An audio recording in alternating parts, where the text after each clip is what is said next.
Has anyone else ever told you that if you eat a watermelon seed, you'd grow watermelon in your belly? How about if you swallowed your gum, it would take you 7 years to digest it? Or if you sit too close to the TV, your eyes are going to get crossed, or if you make a silly face, it's going to get stuck that way. No wonder we have trust issues.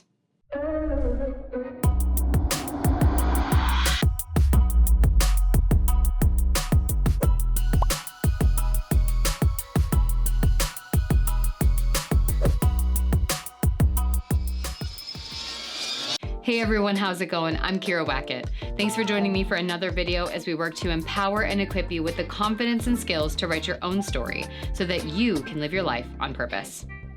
Today I want to talk about the lies that we've been told that have impacted the way we show up to our everyday life. As children, many of us were told things that we later discovered weren't true. Now we can all agree my earlier examples are harmless lies we can laugh about. But that's not all we were told.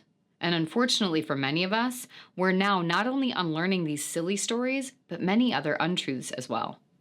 And many that have had a lasting negative impact on our lives and are root issues many of my clients and likely you are still holding on to. So let's nip some of that in the bud, shall we? Here are 5 of the biggest childhood lies I see in my practice still plaguing people today. First, crying makes you weak. The patriarchy had a lot to do with this, and the belief that we should all learn how to pull ourselves up by our bootstraps and get on with life. But the reality is that crying is a natural and effective way to express our emotions. In fact, it's one of the primary ways your body can move through and complete the stress cycle and can help your body release tension and pain. Second, you as a person are too dramatic, extra, or too much. Learning how to identify and express our feelings in healthy and complete ways is essential to our well-being. Using words like dramatic is a subjective interpretation of how you react in a given moment. It's okay to have big feelings and to sometimes be overwhelmed about how to express them. That's part of the learning process. Third, children should be seen and not heard. This one still shows its face today, just with a slightly more passive-aggressive spin by shutting kids down or quieting them using devices. In truth, every human has the right to feel seen, safe, and heard. What you think, feel, need, and want matters. And the reason many of us struggle to believe that as adults is the stories developed as kids. You don't make the world better by making yourself small, silencing your opinions, or going with the flow. Your voice has a right to be heard. All of ours do. Fourth is the "because I said so" is a good enough reason for kids to listen.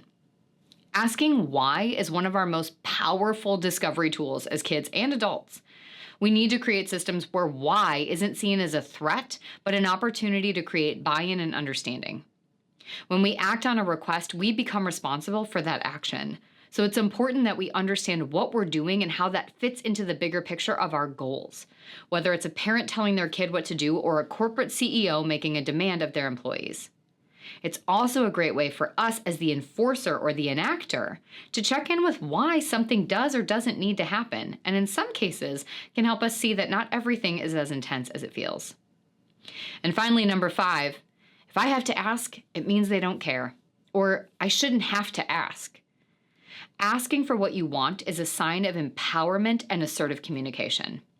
Knowing what you feel and how to articulate it is a skill that enhances connection and allows others to show up more directly for you. Expecting people should be able to read our minds or just know what we need is unfair to you and them. It centralizes us in their story and puts them in a position where they can and will let us down, reinforcing our beliefs that we were never worth showing up for in the first place. It's also a protective mechanism, as it strips you of the potential of being rejected in a direct request. If you need something, ask for it. If you're looking for someone to do or say something, tell them. That doesn't take away from the meaning if they do or say what you ask. It means they're learning how to show up for you and have reinforced their willingness to do so. Now, obviously, there are so many other stories, biases, untruths to be unlearned, some universal and some specific to us and our own experiences. It can feel daunting and honestly a little unsettling to think about so much about how we show up in the world is rooted to stories we're learning aren't actually true. Let yourself feel however you feel as you sit in this. Allow yourself to be angry, annoyed, let down. That is part of this process. Remind yourself you, as you are fully, are allowed to be here and take up space no matter what anyone else has said or you've come to believe. Now, before you go, be sure to leave me a comment and let me know which of these lies resonates most with you and what other childhood lies you've had or are unlearning now. If you haven't subscribed yet, be sure to hit both that thumbs up button and subscribe so you can get an alert anytime new awesomeness is available. And of course, share this video with someone else you think could benefit from hearing it. And finally, if you are not on that AR Insider email list yet, do not sleep on that. Click the link in the show notes and get yourself on that list to get exclusive and supportive content that I deliver to your inbox and don't share anywhere else. Thank you so much for being here. Changing how we frame and filter our information in our lives is one of the most difficult tasks in our work, but you're not alone. So let's go get that pen back together.